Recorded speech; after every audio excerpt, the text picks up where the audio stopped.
Hi, I'm Michael, and thank you for watching Aquarium Tech today. I was going to go ahead and do another video to add to the filter series and do another very simple filter, the under gravel filter. Okay?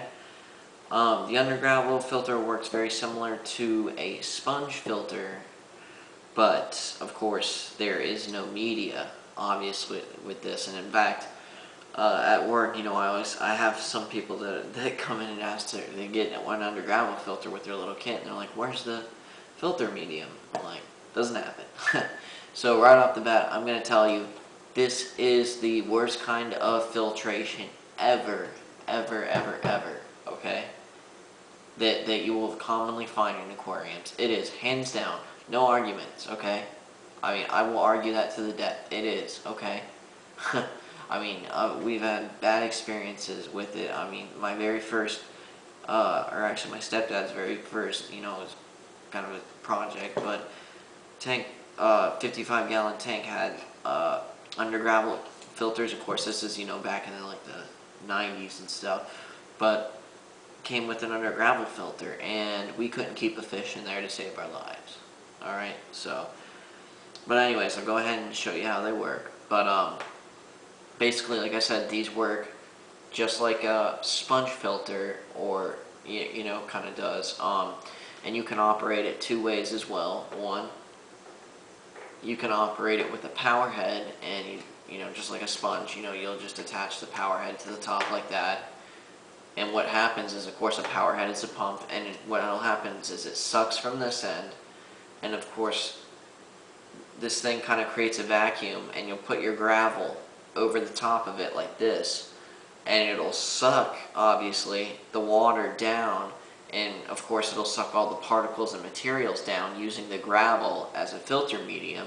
And the gravel, of course, will start growing stuff biologically, which it does anyways without a under gravel filter. Of course, not as quickly, but it uses the gravel as also a mechanical medium. It just traps the particles there. So of course, doing your gravel cleaning is very important with these filters. And it just kind of sucks it down and then blows it back out the top.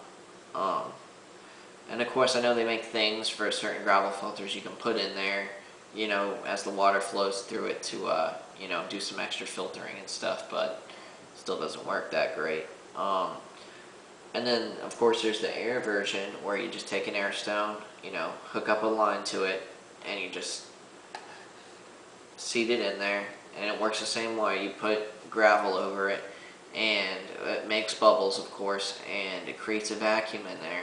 And as the air rises up, it takes water with it, and then, of course, water has to fill back down due to gravity, and it'll come back down, and of course, just keep doing it and doing it. It works the same way. It uses the gravel as a filter medium for biological and mechanical. Alright?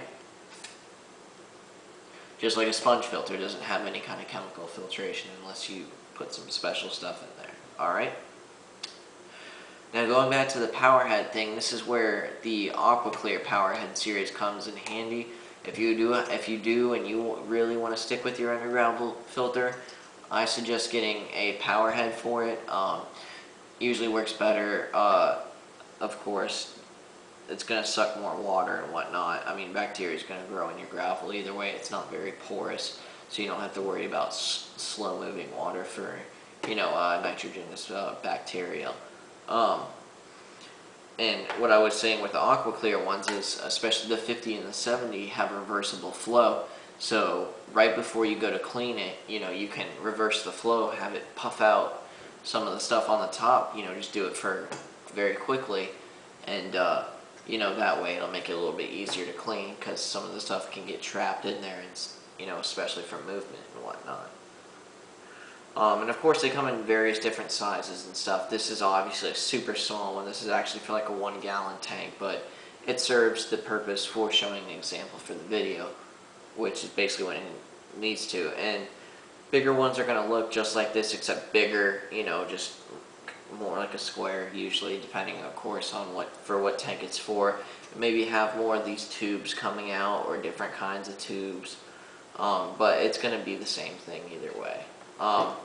And like like I said, these are the worst filters. The best thing I can ever tell you to do is never buy one, even as a supplemental filter, because one, it's just going to be a big pain in the ass. You're not going to be able to do plants unless you have a huge gravel layer, because it'll get all caught up in this filter.